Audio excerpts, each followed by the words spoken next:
जल्दबाजी में कदम उठाकर हम अक्सर अपना बहुत बड़ा नुकसान कर बैठते हैं।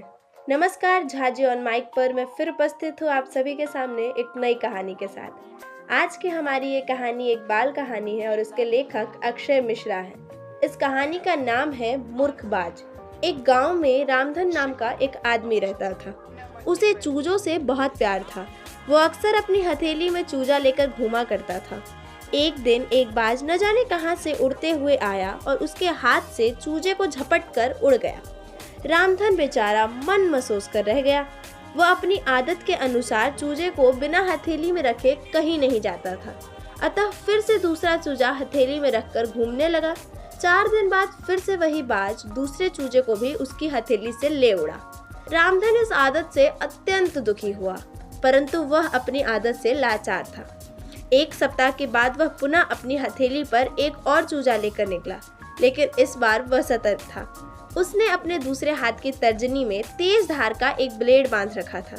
वह अभी कुछ दूर चला ही था कि सामने से बाज को अपनी हथेली की ओर झपटते देखा।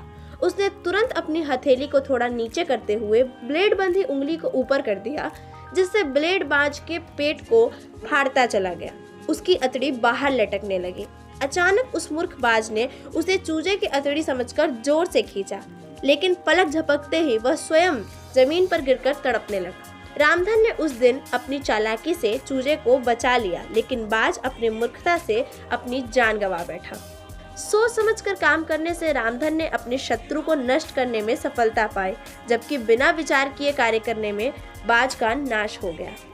ये कहानी एक बहुत बड़ी सबक है। उम्मीद करती हूँ आप सबको ये कहानी पसंद आई होगी। इस कहानी का सवाल आप सबके सामने है, रामधन और किस किस उपाय से अपने चूजे को बचा सकता था? अपना जवाब कमेंट सेक्शन में ज़रूर दें और अगली कहानी के लिए बने रहें हमारे साथ झाजी ऑन माइक पर।